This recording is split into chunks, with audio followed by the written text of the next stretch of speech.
we're in a big moment of leverage in this moment. And I don't want people, as battered as we are, to forget.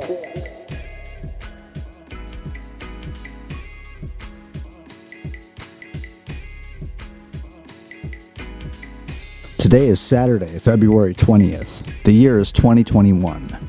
This is No Easy Answers, and I am your host, Jules Taylor. Today, like all days, I have no easy answers for you.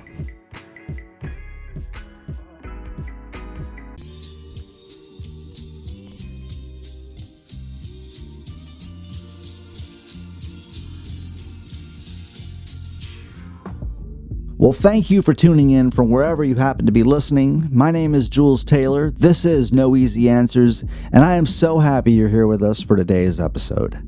No Easy Answers is a podcast about politics, philosophy, and the human condition, and we are entirely listener-supported.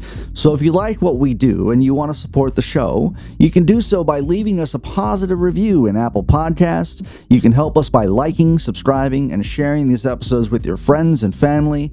And follow us on Twitter at noeasyanswerspodcast. And if you really want to support the show, you can subscribe to our Patreon for as little as $3 a month. Every little bit helps. And today I want to send a big shout out to our latest patron supporters, Grace and Francis. Grace is a postmodernist and Francis is a structuralist. So thank you both for your contributions. And also, this is the first time I'm doing this, but I wanted to take a moment and thank a person that's chosen to support the show on an elevated level, and that person is Kathy. Thanks so much, Kathy. Wow. Yeah, thank you so much. So, before we get to the interview for today's episode, I think it's important that we take stock of where we are in this moment. We have just crossed the mark of 500,000 lives lost to COVID-19. And as these words are being committed to paper, a lot of people in Texas are freezing as their power grid is failing. People are suffering and are in desperate need of help. And I'm not sure if my listeners know this about me, but I grew up in Texas. I was born and raised in a small town along the Texas-Mexico border. My mother and aunt still live down there, and so Texas is a place that will always be near and dear to my heart. When I left Texas in 2005, I remember that winter it had snowed for the first time in 100 years. Or at least that's what people at the time said on the news, and it was national news because it really does not snow in places like Corpus Christi or San Antonio. Austin and Dallas might get a little bit every now and then, but generally it doesn't stay below freezing for very long in most of Texas, at least not like in upstate New York, which is where I live now. So when I hear of Texas and Texans freezing in their homes with no power and no running water, and I see people like Texas Senator Ted Cruz boarding a flight to Cancun, it makes my blood boil. My mother still lives in Corpus Christi, and she's a school teacher, and she goes to school and teaches in person and wears a full-on face mask and face shield while she does it. That Texas hasn't shut down schools entirely and is literally risking the life of my mother every day she reports into school is something else that is greatly upsetting to me. But just like how Lieutenant Governor Dan Patrick suggested in March of 2020 that grandparents are willing to die for the U.S. economy, the governor of Texas is now uttering equally ridiculous false notions that wind turbines are to blame for the energy failures of Texas. Texas State Representative Dan Crenshaw chimed in on Twitter about the power failures to say, quote, "This is what happens when you force the grid to rely on wind as a power source," end quote.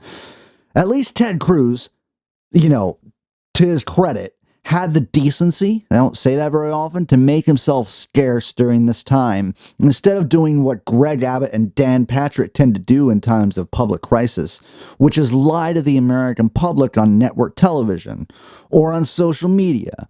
I mean, to be fair, Ted is still lying about his plane tickets, his intentions of simply escorting his family to Cancun, and now that he's back, he claims to be working on the situation, and to be honest, that's all that's really required of our elected representatives, isn't it? I mean, at least appear to be working on the things that matter. And some of them don't even care to act the part and are brazen with their derelictions of duty. And because Senator Cruz is not the only senator on vacation right now. though he was the only one stupid enough to catch an international flight during a raging pandemic while the energy grid has failed during the peak of winter, while his constituency is freezing in their own homes without water, running out of food, with no signs of those $2,000 stimulus checks we were promised. A quick check of rollcall.com reveals that the House and Senate are both out of session the week of President's Day, with the Senate returning on Monday and the House resuming on Tuesday. So while all this is going on, remember that every senator and representative for every state, no matter where you live, is on vacation this week. Although many of them are deserving of our ire, I do want to call attention to Alexandria Ocasio-Cortez, who has nothing to do with the state of Texas, actually. She's from the Bronx. She represents New York's 14th district. And while Ted Cruz was busy boarding a plane to Mexico, AOC has been able to raise more than $2 million for Texas relief efforts in less than 24 hours. Meanwhile, the former governor of Texas, Rick Perry, is suggesting that Texans are willing to deal with longer power outages to keep the federal government out of their business. Maybe it would be helpful to explain that America, this entire country that spans 3,000 miles from coast to coast, runs on three distinct energy grids. There's the Western grid, there's the Eastern grid, and then there's the Texas Interconnect. Now, why does Texas have its own energy grid? Because 80 years ago, Texas utility companies vowed to never allow power outside the state. Now, was this because of some overall specifically Texan brand of toxic independence, like the same sort of shared state pathology that causes Texans to insist that their state flag is flown at the same height of the American flag, or bring up secession from time to time? Or was it sort of libertarian selfishness that made Texas the only state in the nation to insist it have its own siloed power grid?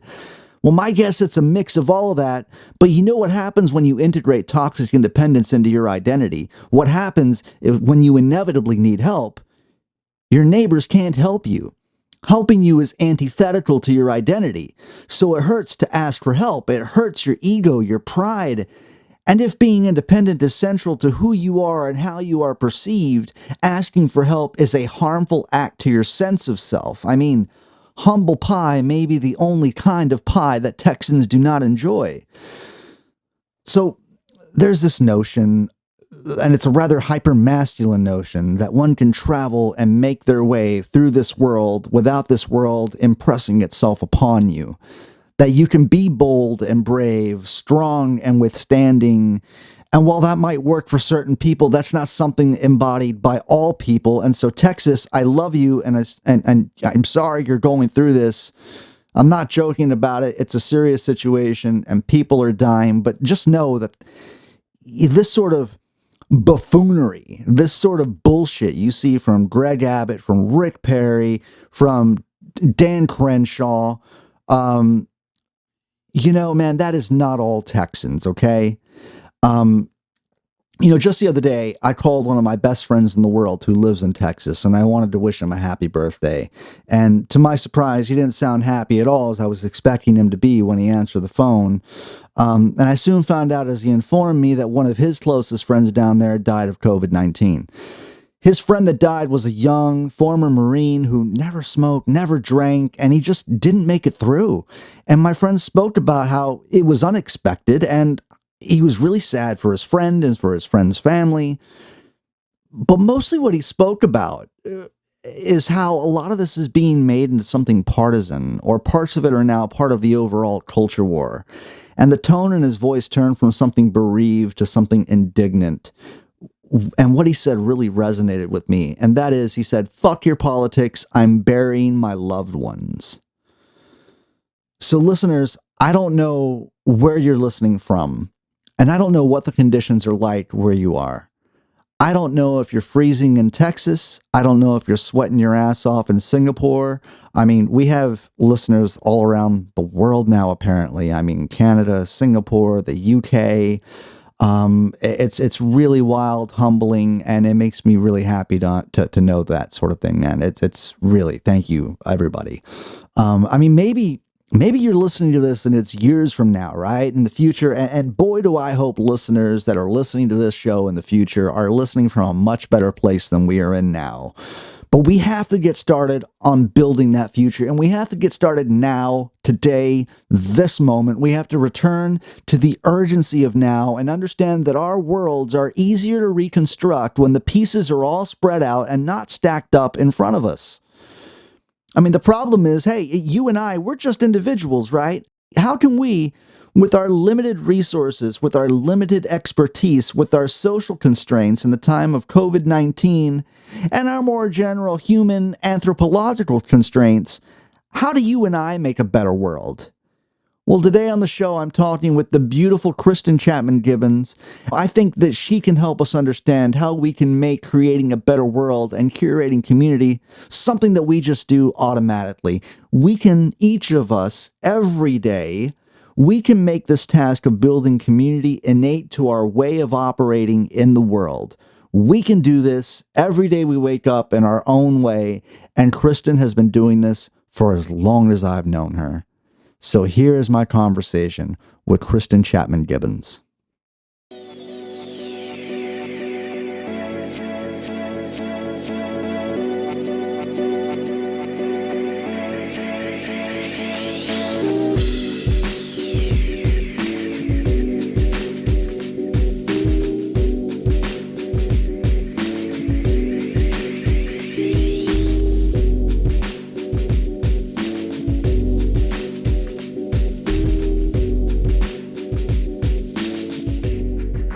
Yeah, so I started this podcast in May because I feel like, you know, there's so much that COVID has stripped from us. And I'm not even talking about loved ones or ways of, you know, like just our ways of making our way in the world have kind of been stripped of us, you know. And for me as a musician, not being able to play out, not being able to engage an audience, I had already been kind of torn on because of COVID. I felt like, what am I doing? Am I just making music during this shit? You know, like, am I, and so part of me felt like that was insufficient. And I think there's a lot of difficult conversations that need to be had at this point. And, but this particular episode is not really about hard conversations. It's that I'm a big admirer of you, obviously, as you know. And I admire you for many different reasons, but maybe the primary reason is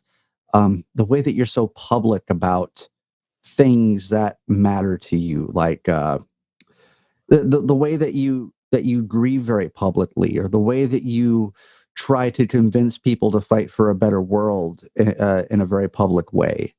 And so I thought when thought about interviewing you, I thought that we could orient our conversation towards ways that everyday people can do what they can to fight for a better world. And so I thought, you know, when I started thinking about how I could orient a conversation that way, you immediately came to mind. And so I so appreciate Thank you. Yeah. And you know, I also, like, when I started writing these questions out, it was funny. It was like I felt like I had so many questions to ask you, and then like not any questions at once. And so I started writing, and a bit of it was like, you know, why have I, you know, it's as I get older, it's like the people that I admired at earlier points in my life, they're not the people that I admire the most now. They still hold a special place in my heart, but they're not the people that I most look up to. And so, you know, I think that the people that I most admire now are the people that are brave enough to be vulnerable for other people. And some of those are artists, or, you know, educators, or public speakers, or performers. But they're all like highly empathic people. And so I wonder, and I want to try and discover a little bit more about how you kind of became the Christian that I know, always being vulnerable for other people. And so maybe we can start at the beginning. You can tell me what it was like for you growing up, because I know that you were a preacher's daughter, and I'm sure there's a whole lot of stuff there to go into. So maybe you could tell us a little bit about like how that affected you and how it's related to your studying of theology. Well, I think it's important to note because there are so many different kinds of faith experiences that my dad was a Southern Baptist minister, as was my grandfather. Oh, wow. Um, so, and I have several other family members in ministry. So it's a big thing in my family. My family is from the upstate of South Carolina, which is kind of, I call it the ass end of Appalachia. It's kind of, we're like right there by Georgia at the very bottom. And so in the Southern Baptist tradition, you can move a lot, but you don't have to, and each church is very independent. My family moved quite a bit growing up, so I went to two or three elementary schools, one middle school, and two high schools, all over the deep South. So Wow. I think in my own analysis, I think that um, between my brother and I'm the extrovert, and so I naturally fell into a starring role in church life since I was a child. So I was always singing solos and doing all the theater and running the children's program in the summer, like literally 5 out of 7 nights a week of my life. My entire childhood was about church. And part of that, in an unhealthy way, was that I was always kind of not just myself, but mainly me because I was so vocal, was used as an example or a way to chastise or instruct the congregation from the Mm. pulpit. So my dad would use something I had done, some disobedience, as an example in front of the whole church about like what not to do or, you know. So I grew Wow. up having to be extremely available to quote the public, Mm. in that nothing, um, these were very small churches in rural areas in the South. So very, very, very conservative and very insular. But we were available as a family to everyone all the time. So I Right. think that's part of where it comes from, that part of it. But my dad was also an abusive person in many different ways. And nobody really knew that except within my family. So there was kind of this dual, like, I think it would have been unhealthy without the abuse, but it was this kind of weird dichotomy of having to hold a big secret all the time and yet be completely transparent. Oh, yeah. Yeah. Right. Wow. So it was a weird space as a kid. And I did not really stray so much from any of the way in which I was raised, probably until I was close to 16. Up until then, I was very much just doing what I was supposed to do. Mm. Um, and then I think really the big thing that interrupted that life for me, which at that point, say like at 16 years old, I planned to marry a preacher and run, like my Right. vision of my life was very, very similar to the life I knew at that point. And then my dad decided to move to a church here in Tennessee, in Nashville, the middle of my junior year of high school. And I was absolutely livid about that at the time. I literally didn't speak to my parents for like 6 months. Wow. But moving here was the great disruptor, if you know what I mean. Like Yeah. it put me in contact with very different kinds of people than I had been around. And um, I was only in Nashville about a year and a half till I finished high school. And then I went to the same Southern Baptist college that my father went to, which Mm. again, very, very conservative, didn't even apply anywhere else. And like I say all that to say, like my worldview was very, very small. what I thought was possible for my life was extremely narrow and small and safe. And that as soon as I sort of got away from my parents, that all really fell apart. Like it did it. It was sort of like I joked about it at the time that like I took one English literature class and that was it. I was a fucking hippie. You know what I mean? Like it didn't. Right. It was like um, the fog lifted and I was being exposed and could expose myself to all kinds of like information and experiences and things that like we weren't allowed to watch, really innocuous things growing up. So my world was just got kind of blown open, even at a conservative Christian college. That was enough, right? And I kind of I did a 180 in that I went from one extreme to the other. So by the end of my freshman year, I was like rebel with a cause, right? Like really just trying to piss everyone off. And I Right. kind of stayed that persona. Like at that time, I had the great benefit of meeting all of these, what I would call them now leftist Christians. Yeah. They were social justice Christians, right. at this school. And they took me in to basically keep me from going off the rails.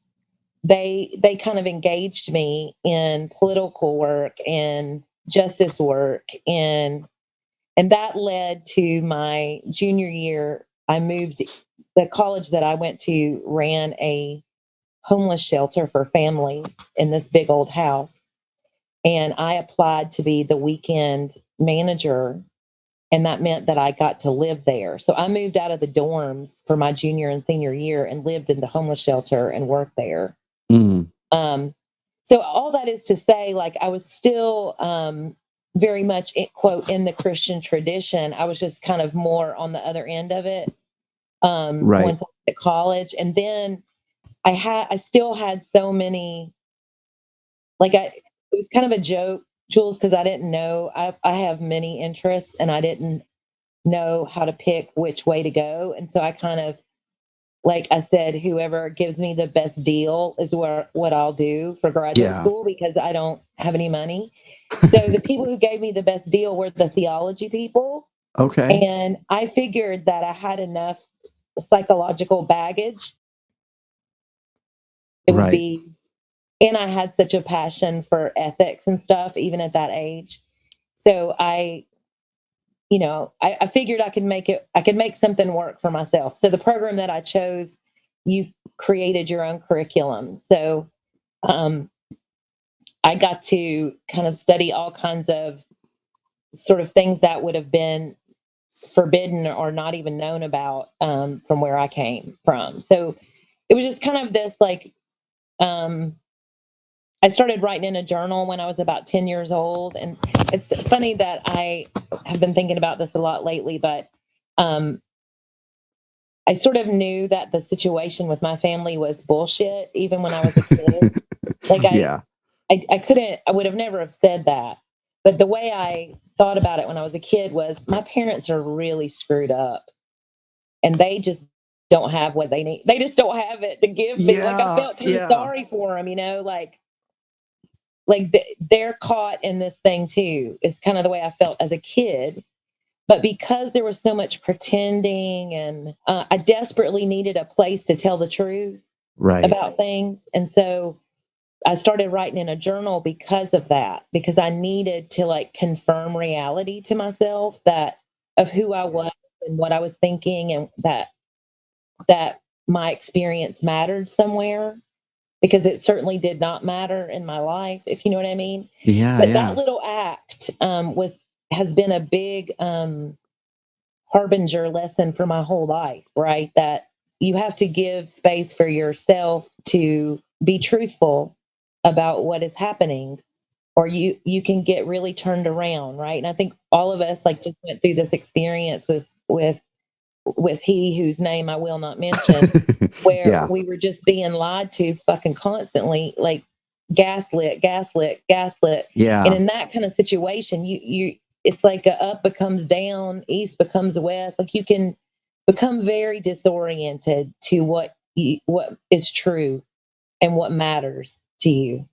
It's Right. a very, I mean, all humans, right? Yeah.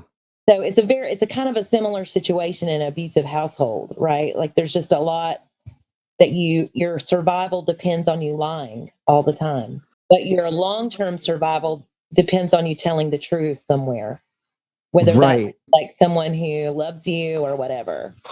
So anyway, all that is to say, I think that was kind of that those things have been consistent for me. It's just sort of like always trying to find that place where I can make sense of things. You mentioned the writing in a journal, and that's a common recommended technique from therapists to folks who are living underneath like an abusive narcissist. Yes. So it strikes me as rather remarkable that you discovered that technique on your own so early in life, and that was your only recourse to sort of solidify what reality is. Yeah, shout out to my mom. She was a big believer in education. And so that is where I found my little freedom. So the reason why I started writing in journals is because my mother really encouraged me to follow any interest that I had. And I got kind of obsessed with this woman named Nellie Bly. Do you know who she I is? don't know. Oh my God, Jules, she's amazing. She's the was the first female war correspondent. Oh, wow. She also traveled around the world on her own in the 1800s. She was also pretended to be insane, got committed to a notorious mental hospital as a journalist, and then broke the whole thing wide open. Wow. Wrote a big expose, like changed mental health care Wow. at that time. Like she was just a badass. And my mom had given me a book about her, and every woman or every like person that I was inspired by, I just kind of like clung to those figures as a Yeah. kid. And like, so I knew that women, that one way that women could make stuff happen was to learn to write, to express themselves well. Right. Like I just kind of like Yeah. followed that little crumb trail. Did you have any fear of like your father discovering your journal? And Yes, absolutely. I had extensive rituals of hiding and yeah, that didn't ever happen. I didn't get discovered in that sense. Because I was such a good girl, Jules. I mean, I didn't date, I didn't drink, I didn't cuss, I didn't nothing. I didn't give any cause. Let's put it right, that way. I right, didn't give anybody any cause to like dig into me at all. right.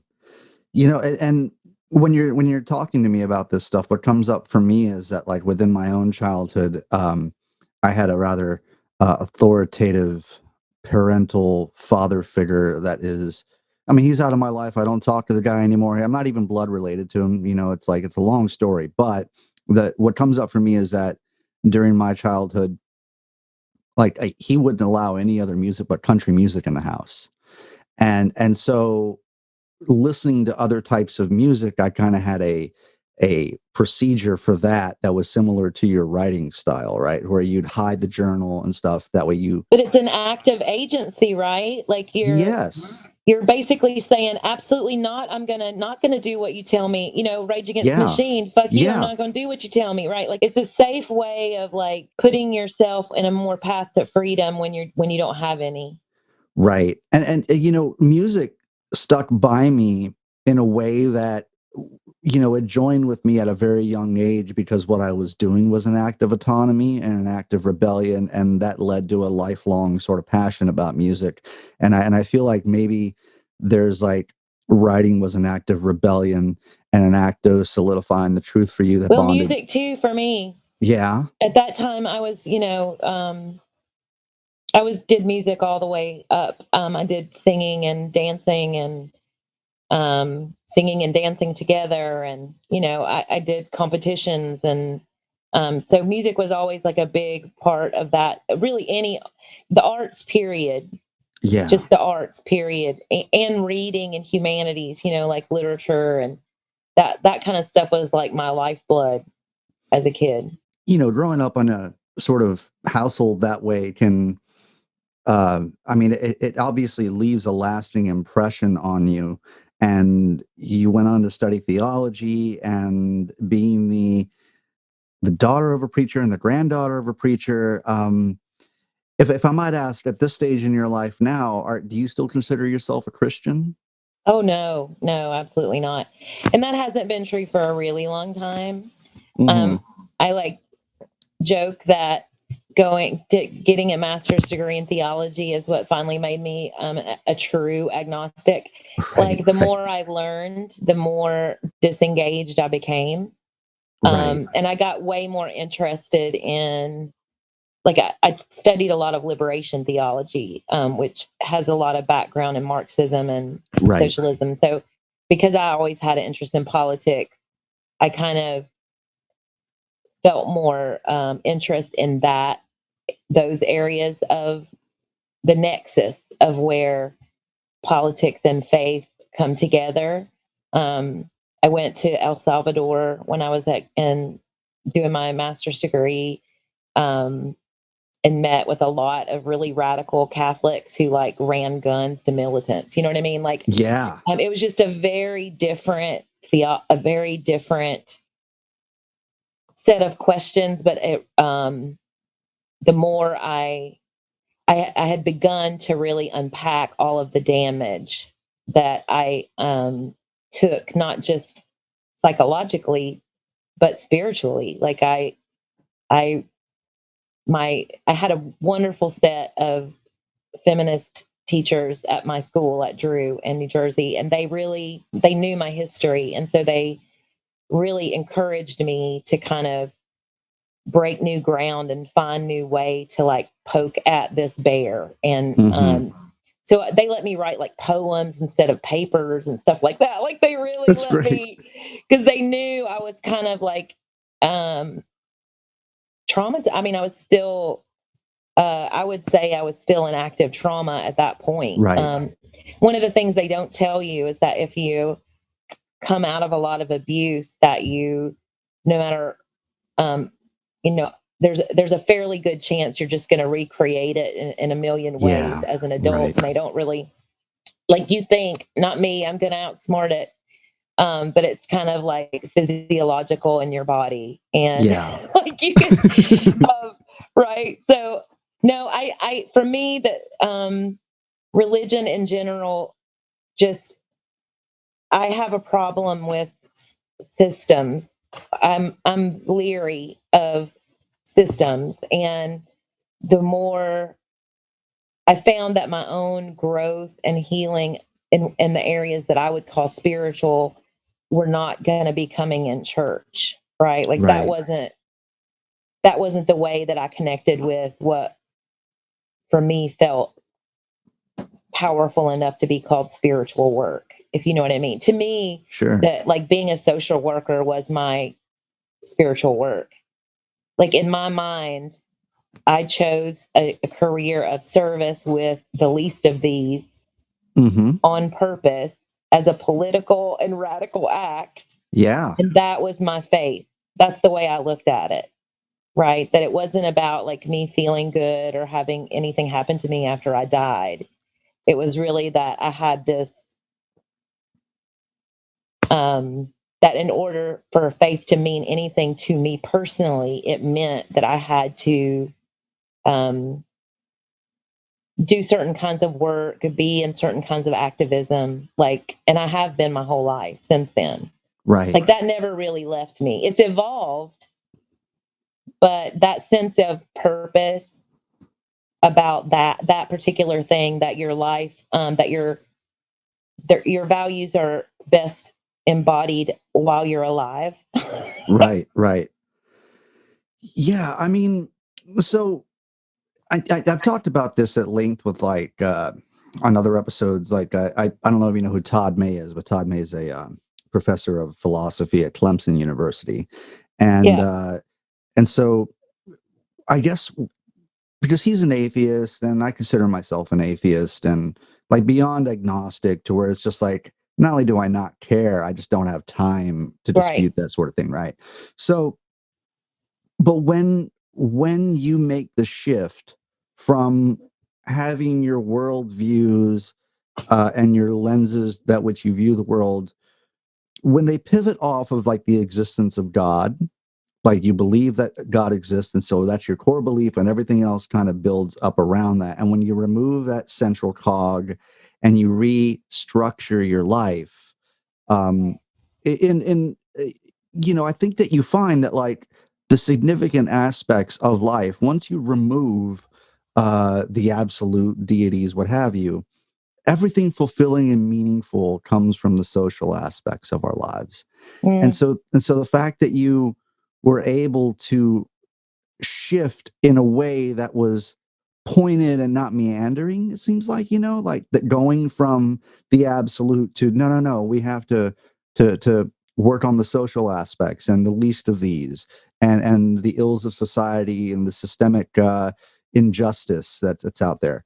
It's really quite remarkable as you describe your transition from one place to the other.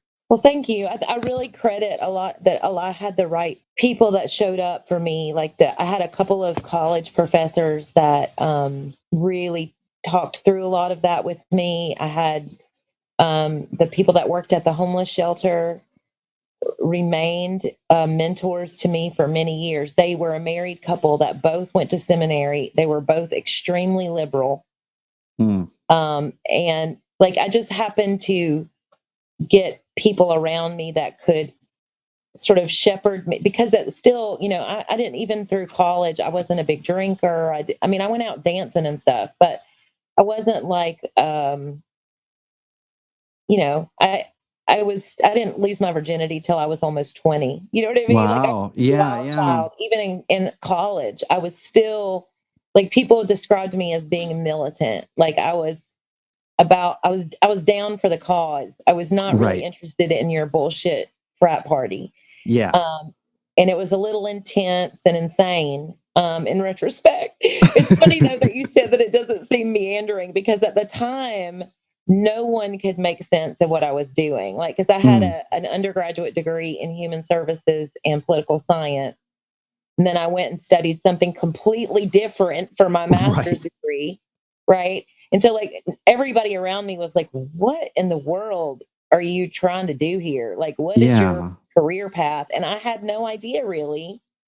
You know, I knew I was going to do social work for a long time. And I did that for 12 years. Right. Yeah. I mean, there's more that I want to ask you about, like your social work and your art and things you've done later on in your life. But as for like, your teenage years, did you have any rebellion at all, or were you just straight up like a straight edge kid? I had one rocky year, Jules, in the eighth grade. And I believe in retrospect, there was probably a lot going on at home. But Right. that year, I had a little bit of a rebellion. I got in trouble for fighting at school with my sworn enemy. I got kicked out of the library for throwing books. Wow. I was a pain in the butt that year and very bullying to some people. And like I was hurting and I was hurting. Yeah. I had it was that kind of, I don't think it was for the whole year, but it got beat out of me real quick, Jules. Like my family, there wasn't going to be that. That wasn't going Yeah. to happen. So I got back in the straight and narrow pretty quick. But even then, like my little quote rebellion was like nothing. Right. Right. Listening to freaking Def Leppard was like rebellion at my house. You know what Right. I mean? Right. So you didn't have to try hard to like be a wildcat in my world. So my rebellion really didn't come until I was out of college in some ways, or close to 21, 22 is when I really kind of had a wild period. Gotcha. When I speak to apostates or anyone who's been deeply involved in the church and then has moved away from it, it's not that they miss the church itself so much as it is that they miss community. Oh God, yeah. And Absolutely. yeah, It and still so breaks my heart. yeah, I was going to ask. I mean, like, because I know that you just, I find that the more that I create art, or the more that I create podcasts, or the more that I engage in the audience, what I'm trying to do is build community. And so I suspect that on your end, it's a very similar process. You're trying to curate people with certain sensibilities, gathering around a certain, like for instance, like your open mic thing that you did for Yeah. years, right? You created, if I understand this correctly, you basically facilitated like a performance area for women out of that open mic night. And then from there, it went to fundraising for sexual assault shelters, or domestic abuse shelters. Um, and that sort of stuff is like, I mean, it hits me right in the chest, as I'm like, that is meaningful work, that is developing of community, that is raising awareness, um that is directly affecting, the world that you live in. I mean, it's a positive impact, and it's just like, so I guess what I'm trying to ask you, because what you do to me is I feel like it's so remarkable, is how did you get into the practice of sort of by second nature curating community? Like, 'cause it seems like it's just something that you do. I think it's my whole person. I don't know. Yeah, I'm just that kind of person that anger is a huge motivator for me. And sure. so basically the context for the open mic is even an even better story that I can't go into at length. But just to say, when I left graduate school, the biggest concern I had was that we were not prepared, we the humans, to do anything about climate or sustainability or reducing violence or any of that stuff, as long as we maintained the kind of living arrangements that we do that are so isolated. So I Right. kind of got obsessed with people living in community. And so for like years, I traveled all around to all these different communes and intentional communities because I was obsessed to figure out like how to do it. And then I invited four of my female friends that did not know each other to Knoxville after graduation. And we lived together in an intentional feminist community for 2 years. And um, what came out of the feminist intentional community was a book club, and that was all well and fine. But one of the housemates was a musician and I was a performing poet. And so like we were getting bored with all the Yeah. booky book. And so we were like, we need to go do something. And so we started going to all these open mics, and it was all these dudes with guitars. And like, we just felt like we were always the only two women there, or maybe one more, and people were so rude, and like it just wasn't a space for us. Do you know what I mean? Right, right. And like we basically decided nobody's going to give us, like, my whole life nobody's given me shit. And so Yeah. like if it doesn't exist, nobody's going to give it to me, so I kind of have to do it if it's going to be done, or I can't complain. So it's always been my response to just do it myself if it doesn't exist. And Right. so we started doing it for ourselves so that we would have like a safer space to grow creatively. And it turned into this 5 year thing. And keep in mind, like, this was not my job. This was just Right. like what I did at night after my social work job. And I've kind of always done that in some capacity. Like, um, it's like funny to me that like that I did that essentially selfishly for my own creative and psychological health. And now that's kind of what I do full time. In other words, like all these little things I was doing to try to stay sane and connected and free are the things that now people pay me to do for other people, if Right. you know what I mean. But like Yeah. it was kind of like I've always just been like trying to create new spaces because the spaces that exist have not been friendly.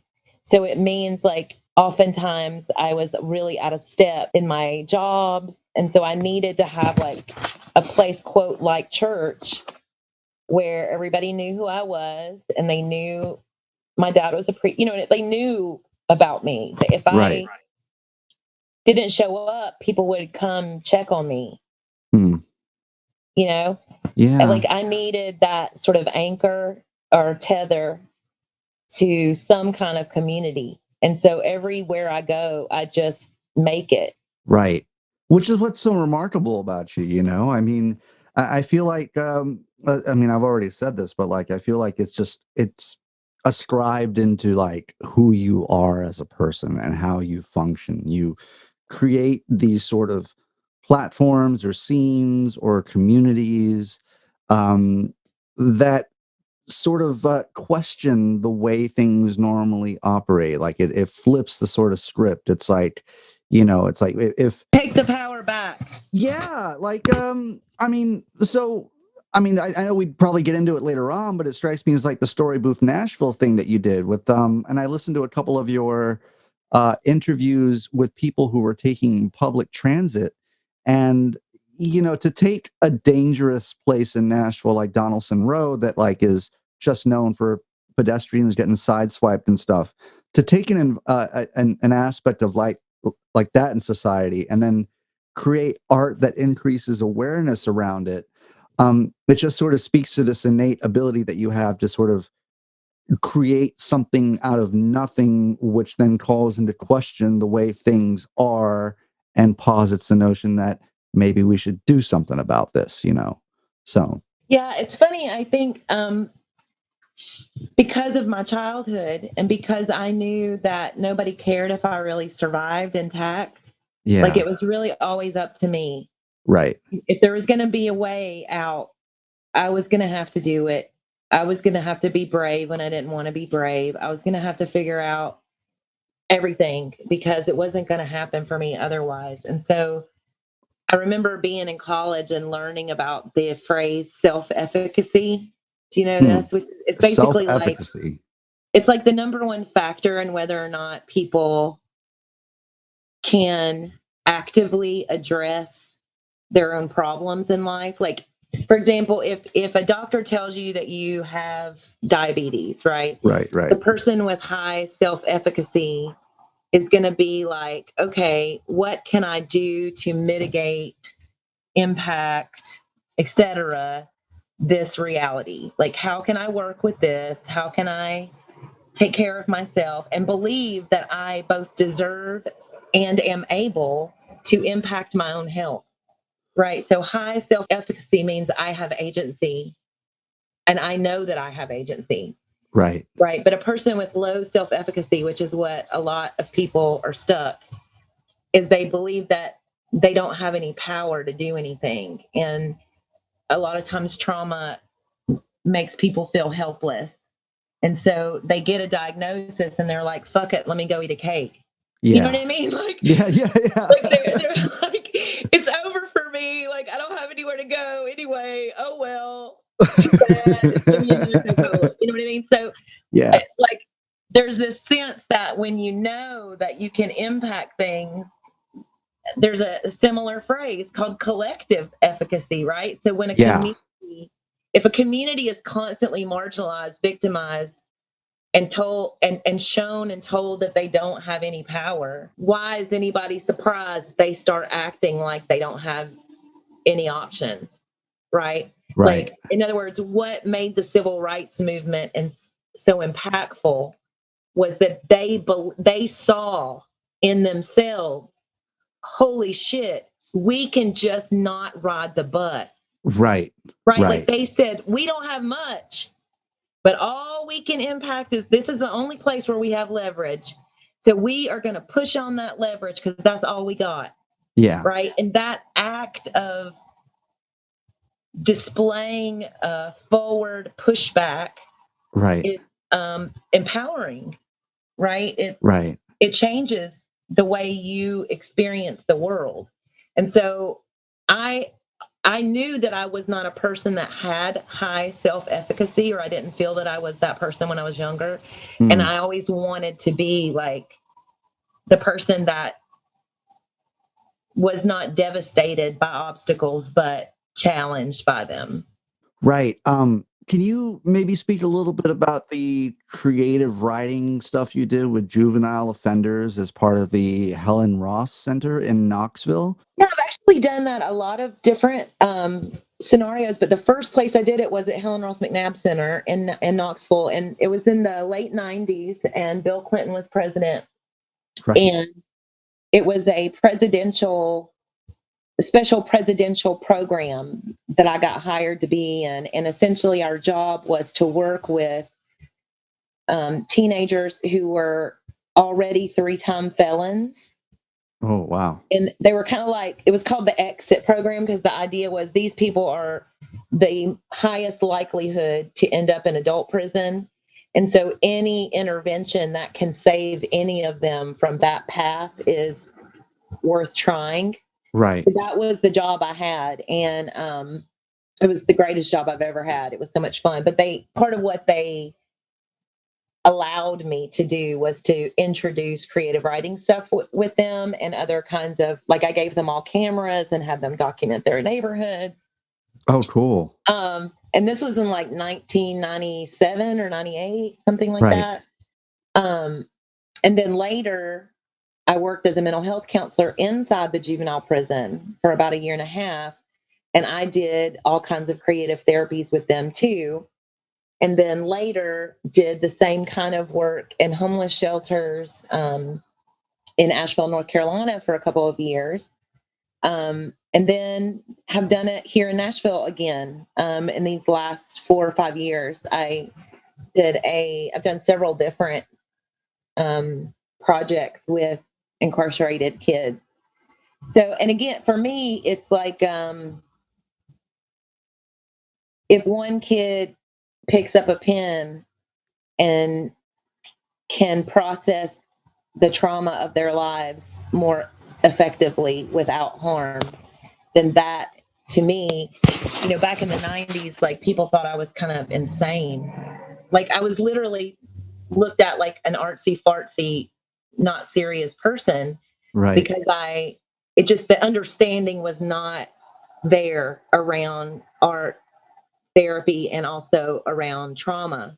Right. Like, now we know that, like, art Yeah. therapy in particular is very, very helpful with people who have had a great deal of trauma.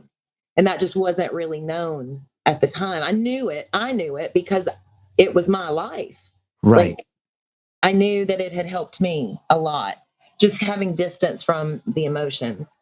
So yeah, the coolest thing I've done recently was they paired an actor with a kid in juvie, and we wrote letters to each other back and forth for several months, and got to know each other through different writing prompts.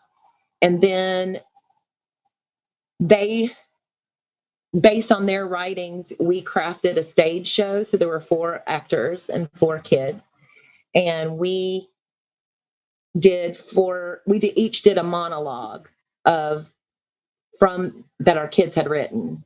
Right. And of course, they were locked up; they couldn't be there. But there were juvenile court judges there. There were PO officers. It was like a way of amplifying their experiences, and it was really, really powerful, really, really great. So I've done a whole lot of that. I have taken a little bit of a breather in the past couple of years because it's really heartbreaking kind of work. Right. Yeah. I mean, and so much of this, and I want to ask you about, like, it's come to my attention. There's a thing known as, like, vicarious trauma, in that anytime you're working with trauma or people who have experienced trauma, and well, first of all, trauma attracts trauma, right? So, like, if you're working with people who have undergone trauma, chances are you probably have experienced some trauma yourself. But then additionally, on top of that, you can experience or take on part of their trauma by even just working with them, and that's known as vicarious trauma. And so in the last year, like, I took a job at a nursing home for a few months and had to leave that right when COVID started. But I got to understand how how working with people that way is actually stepping into danger yourself. Yes. And there's a great deal of consciousness around self-care, which is really needed in order to make sure that you're able to maintain your own health and your own stamina in order to even continue to stand in that space. So I say all this to ask you what you do as far as self-care or limiting your own intake of vicarious trauma throughout the work that you do. Well, I would say that as sort of a friendly advice, I didn't handle it well at all Mm. when I was younger. I mean, you could Yeah. the long line of failed relationships and strained friendships and the amount of damage that I did to my poor liver would testify that I did not manage it well. And even though I thought at the time that I had, quote, done all this work because I was in therapy since I was 18, Right. I thought that I sort of inoculated myself in some ways Sure. from that. And what I didn't realize until much later was that I sought that career out to avoid my own pain. Oh, which yeah. is very, very common. And it's kind of like the way I feel about it now is kind of like what a lot of white people do about in that you like a lot of white liberals will try to be, quote, try to be a good ally, unquote. Yeah. Without really doing the hard, uncomfortable work of sitting with their own bias. Right. Without having Black friends who will say, hold on a minute, Mm-hmm. let me correct that. You know what I'm saying? It's kind of the same kind of thing, like the missionary zeal, right? Like Right. I'm going to be in denial about all my own stuff and I'm going to go save everybody else. Right. There was a lot of that in my younger orientation. And so like now, I mean, I taught after I left social work, I was taught in classrooms, which is how we met. Right. For about 10 years. And that felt much safer emotionally for me. But, Mm-hmm. I don't know if you remember, but I was kind of a social worker anyway. Sure. Because everybody told me all their stuff because that's the role that I have. People feel comfortable talking to me about anything. And so they do. And then I took a real break and went and worked in the corporate world for the first time and did marketing for a couple of years. And nobody laid any emotional stuff on me in that job. And that was kind of like I needed a breather. Right. It was not satisfying to me at all, right? But Sure. I still needed that time. That was when my mom was getting sick from dementia. And there was just like, I didn't have the emotional capacity to hold space for other people. Right. I just didn't have it. And I needed to not have it for several years. During that same time as when I had my back injury and went through a period of really about 2 years where I was taking a whole lot of opiates and in and out of a wheelchair and not functional. And so like, when I kind of came through all of that, it was about, I guess about 20, it was right when he got elected. I realized like I couldn't sell vacuum cleaners to people. I couldn't use the talents and skills that I had and hide away in marketing, that it was false and felt really like I was ignoring my purpose. Yeah. So that was the impetus, right? That I knew I had to get back into close quarters with people emotionally to do the kind of work that I wanted to do. But I think just having these years and also having kids, I mean, I have 3 teenagers and like, I think you can hear my granny in my head. You gonna learn, right?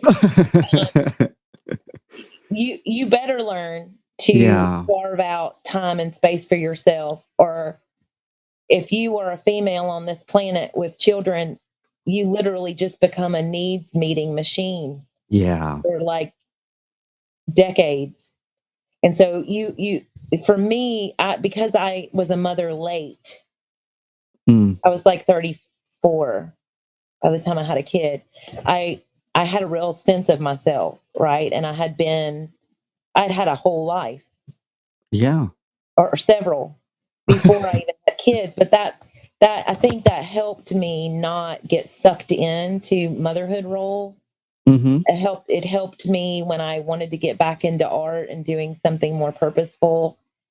I had developed wisdom around self-care, but honestly, Jules, the pandemic has been like the biggest teacher in the world for me about that. But going from 25, literally I spent 25 years in other careers that were 9 to 5 jobs. To go from Right. 25 years of that, always having a paycheck, always having insurance, all that, to being an artist, required an entirely different set of skills for me. And like learning how to manage my own resources is something I still feel like I'm in the infancy stages of, right? Because um, but I'm much, much wiser than I used to be about when knowing when I am overtaxed, knowing when I am people pleasing and not present. Mm-hmm. That's a big one for me because I can like play a role forever, Right. but it's not necessarily true or organic. Um, so being present with someone, if I find myself, it's just like I know myself well enough to know a lot better now when I have resources to share and when I do not. So maybe there's a space in this conversation to ask this question now. But like in as much as you're comfortable speaking to, maybe you can tell us about some of the additional obstacles that you have to overcome continually as a person with a disability in order to continue working on your various projects. And I know that's kind of a sensitive topic there. But again, it's Well, like it's not. I mean, it's one of those things I'm very open and vulnerable about. To circle back to the very beginning, right, right. like I was going to say, the reason I do that, I think, is partly just because of how I was raised, but also because I know that people relate to me. I know mm, that people can hear things from me that they maybe can't hear from other people, and because of that, I have great influence. I may not have great wealth, but I have great influence, and that how do I want to use that influence, right? And for me, for my own, I call it my recovery from abuse, from mm-hmm, violence, mm-hmm, um, has meant that, like, I believe that my back injury is related to the unhealed work that was not done when I was younger, right? Like, mm, I'm a believer that everything is kind of connected in your mind and body. And right. I literally broke my back carrying around crap that wasn't mine, right? Like, I believe that that's true. I got it for myself. Yeah, Like, yeah, and my body basically said, no, we're not doing that anymore. You're going to slow your butt down and take some time and figure out what else you're going to do. Because what that meant was I could no longer sit at a desk for 8 hours, right? I could no mm, longer commute to a job. Like all of that for my physical disability. But when I was having all those struggles physically, all of my trauma got reactivated as well because I was essentially at the mercy of doctors and I was in pain all the time and I felt zero agency. I felt trapped in this body, right? And I was yeah, not, it sort of brought all the things that I hadn't really dealt with to the surface again. And I got a new diagnosis during that time, which my whole life I had been told that I just had depression and anxiety. Um, but I never really felt like therapy wasn't incredibly helpful to me when I was younger. And Mm-hmm. now I know it's just because of people didn't have an understanding of trauma at that time. Right. Right. In other words, my therapist now and my therapy now is really, really different. Um, since my diagnosis was changed to complex PTSD, which Mm-hmm. essentially is just means that any depression and anxiety that I have is really because of the trauma, right? Like Yeah. Right. more of a root thing than a symptom thing, right? And Right. so there just wasn't the knowledge and understanding either on my end or from professionals when I was younger about all of that. And so for me, it's a twin disability is the way I feel because I live with PTSD every day. I've had nightmares and, I grind my teeth to the point where I have horrific TMJ. I Mm-hmm. have physical and psychological scars that I still manage every single day, and I'm 50 years old. And that conversation with my body, dealing with all of those things, those feelings, whether they be physical or psychological, like my relationship with my body has had to change a lot, and that Mm-hmm. um, is part of why I gravitated towards art and writing and performing because I felt like I could do that on my own schedule. Like if I was up to it, I could, and if I wasn't, I Mm-hmm. couldn't.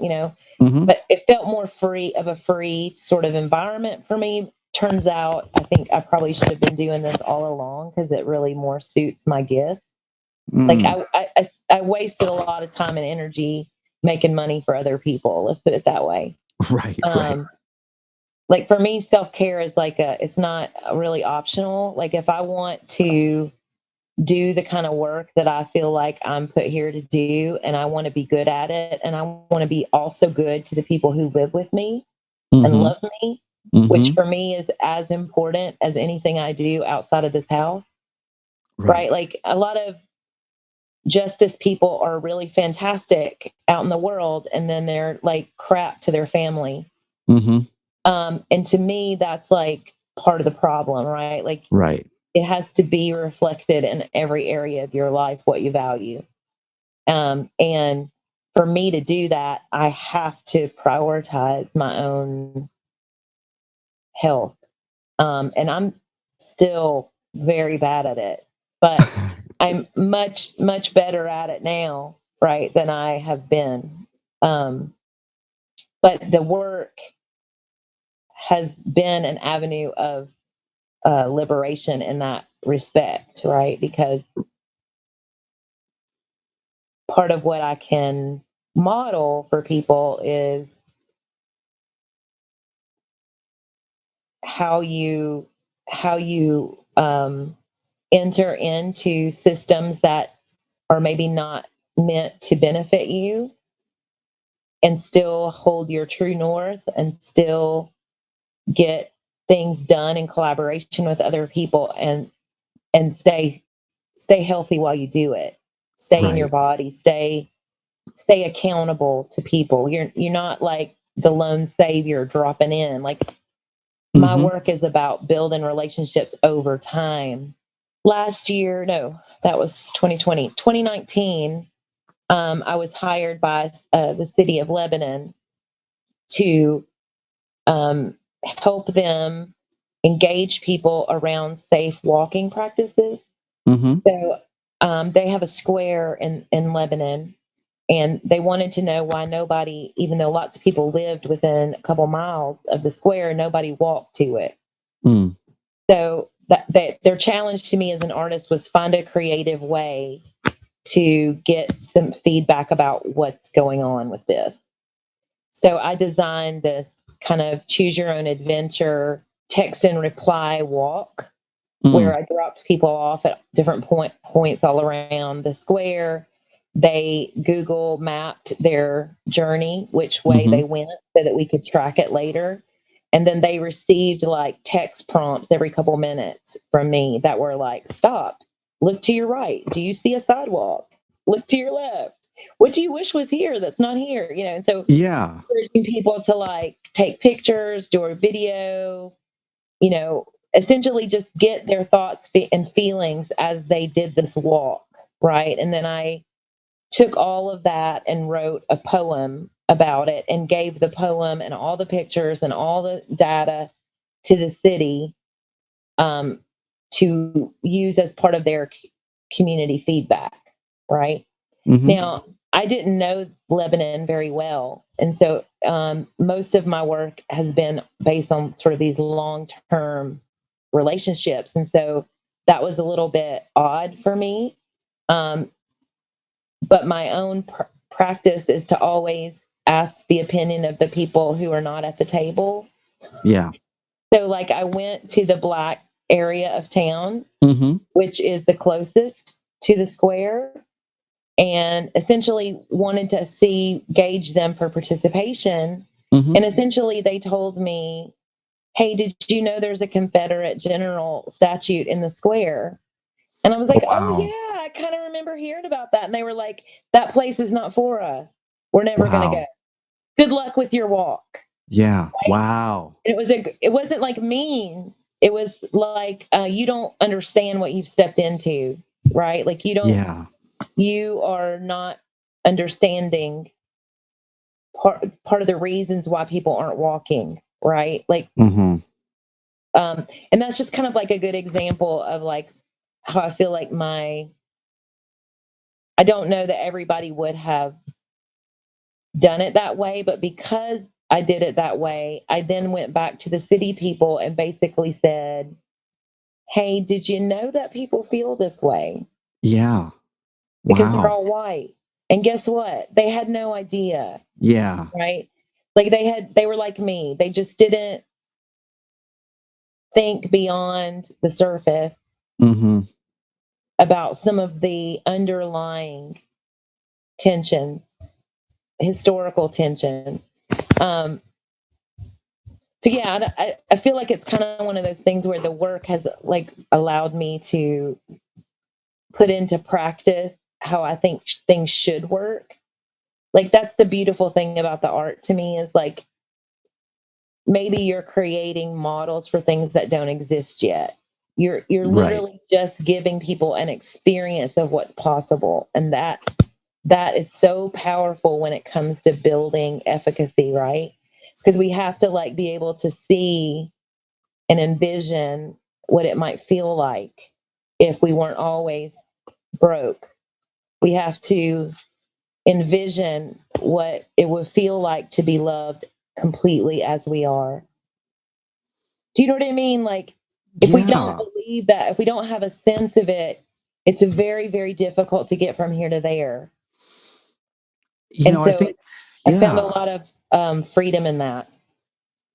I think that it's beautiful the way that you, I want to call it like creating counterplay, in that the world sets up things a certain way that's meant to be threatening, prohibiting, limiting, constraining, what have you. And the way that you respond is not the typical way that someone would respond. You respond in a way that sets you up for avoiding the constraints, avoiding the things that are prohibited, avoiding like just the way that you respond to it within your environment.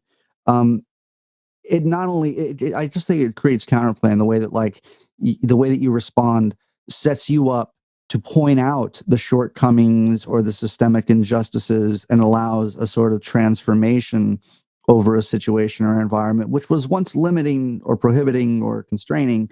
You find inevitably you find some crack of freedom in there and you work towards that. And I just think it's really beautiful, and it's part of the reason why I wanted to talk to you. And it's that's what I'm hearing a lot of as you describe the way that you worked with the city of Lebanon, or the way that you developed a play for 3-time juvenile offenders, things like that. And I think that's ultimately what I want listeners to take away from our conversation. is that there is a way to respond to your environment that allows you to call into question the way that environment is set up. And it's something that I feel like once you get a little bit of practice in it, it becomes second nature, as I think it has for Mm. you. But it takes the initial sort of belief that you are capable of that sort of thing. And it goes back to what you were talking about, it in that you have this fundamental sort of belief that you are able to exercise your sort of self-efficacy, that you are able to um, affect your environment in such a way that it can loosen the constraints or loosen you from this mooring that we are seemingly tied to. Um, and so that's, yeah, I mean, I think it's really incredible, and it's part of one of the many things I admire about you. And I wonder if you have any advice for anyone who wants to build a better world but doesn't know where to begin. Yeah, I think the main thing is like start with you, like start with your world, um, and and challenge your thinking. So, like a lot of times people get stuck on what they can't do, Yeah. what's not available, what doesn't feel easy. And so I'm a big believer in momentum. Speaking of Clemson football, I'm a big believer in momentum, right? So like give yourself easy wins of efficacy for your in your own life. Right. Like get like maybe I can't I don't have the money to do this, that, and the other. I just this is the way I do it. For example, I don't have the money to join a gym or get massages every month, but I can't afford to buy a big ass bag of Epsom salt and sit in the bathtub every day for 35, 40 minutes and use that time to essentially ground myself for the day, to have a check in with me and to Yeah. say like what I got going on today, what's worrying me, what I can use that 45 minutes to heal my body, to help my pain, to clear the junk out of my head, so that when I get out of that bathtub, I am much, much more clear and empowered to make small decisions that will be momentum for bigger ones, right? Yeah. Like, but if outside of your own care for yourself, the best thing I would say is get in where you fit in. Like, you don't have to do what anybody else does. Like, maybe whatever it is that is your natural thing that you have to share, whether that's if you're a musician and you can't tour right now. And I mean, I just worked with about 20 artists in the fall. And we did a COVID arts and music festival in a parking lot, a drive through. So everybody stayed in their cars and Yeah. drove through to these different booths and got different performances and dance and all of it. And part of what I wanted to convey to the artists is what I'm saying here. Like, you can't control when the pandemic is going to be over. If you're a comic, there's nowhere to go right now. I mean, you can do online stuff, but it's not the same. Yeah. So, like, how can you pivot in that situation to be of service? So, like, or to plug in to something that you're passionate about with what you already have. So, focus on what you have. I, one of the things that I constantly remind myself, and it's actually the part of my job description as an artist, is called asset mapping. It's like going into communities and helping them creatively identify what are our assets, what are our resources, what are our strengths, what is our history. Because if you do that first, then you have a much better idea of what you're trying to build. Right. And the same is true of you individually, right? So asset map your life. I remember when I very first started doing this work, I was like, okay, I have no experience, I have no background in art. So I made this big long list of all these things that I absolutely did not have, right? And then I was like, okay, let's make a list of all the things that I do have. And essentially what that came down to is I know a ton of people. Right. That is my biggest resource. I know everybody. I've been in this town forever and I've worked with everyone. So like that was where I started, right? So I went to the organizations that I had volunteered with or given money to or whatever. I had some kind of relationship with them. And I said, hey, I want to do a creative partnership of some kind. And that led to my first gig with Conexion America, right? So I'm a big believer that you asset map your life. If you are not feeling like you're moving in the right direction, it's because you're focusing on the wrong thing. And so part of what I have to do because of the way my brain works is I have to forcibly remind myself every single day, what are the resources? What are the assets? What's going to make me feel delighted? What is going to make me feel good? What is going to make me feel comforted? What is going to make me feel included? Because those are things I can choose, right? Instead of just like feed the beast that moves forward, right? Like follow the doors that open. Don't stand at a door that will not open and bang on the door and be pissed off that the door won't open. Like that is a bad use of your resources. Go find a door that opens easily, that uses what you already have, that doesn't stress you out, right? That's easy because then you give yourself a little win and a little wind behind your back, right? And then you can try for more. It's just sort of this like you have to reteach yourself that you can do things. Yeah, no, You're not like a victim of your life stuck with whatever it is you have now. and I And a think that's lot of people believe that. You know they do. yeah, no, and I mean, I think with COVID at this point too, like a lot of the things that make us who we are have been stripped from us, and so we are in a way alienated from ourselves, Yes.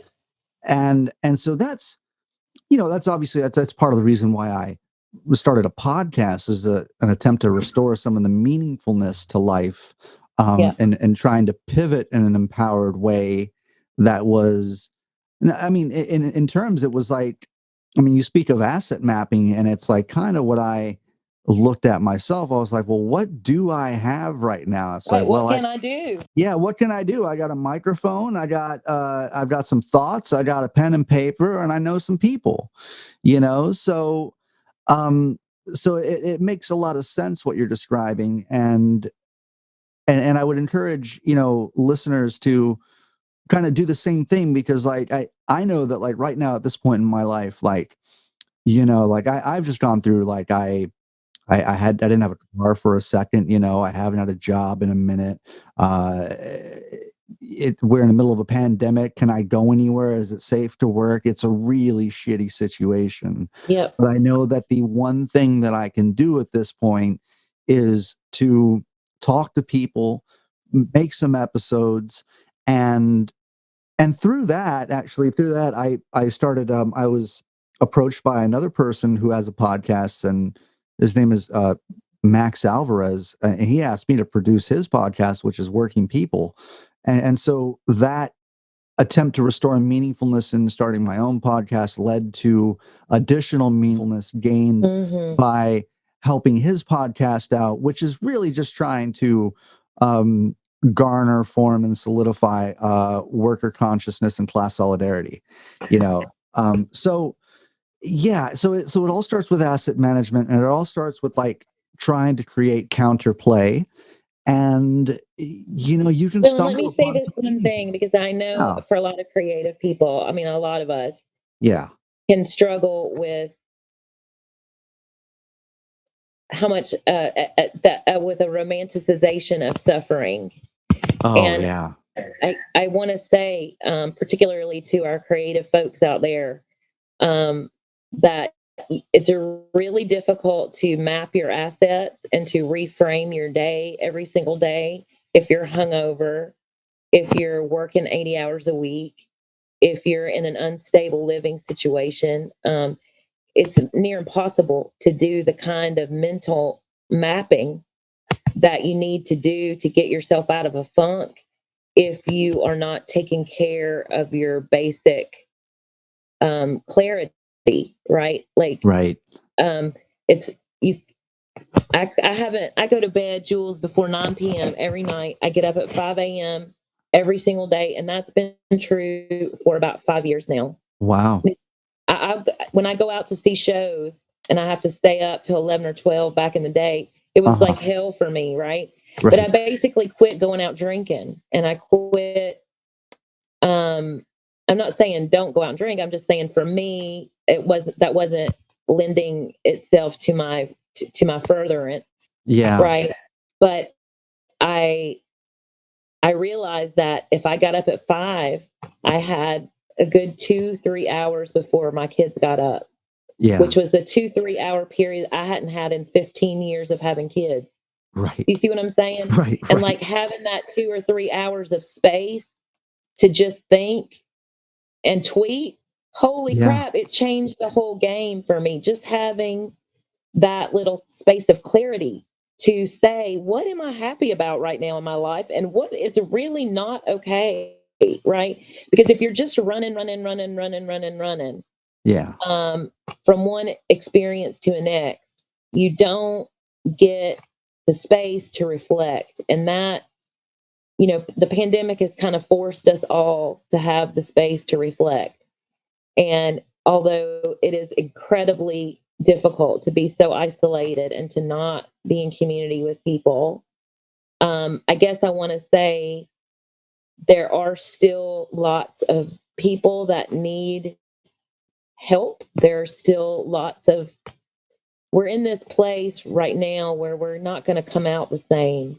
Yeah. So if you are a person of heart and you are a person who wants better, then now is the time to start shaping the next part, right? Like I see all this stuff about people are like, oh, we're going to have a roaring 20s again after this is over. And like, I hope so. Bring it on. I was born a flapper, bitch, right? Like, that, right? Yeah. I'm ready for that. But at the same time, like, we don't have to just repeat the past, right? Like, we know that the way we live has to fundamentally change. It is endemic to inequity, right? Like there's no way to get to inclusiveness, to liberation for people who suffer in this system as it is.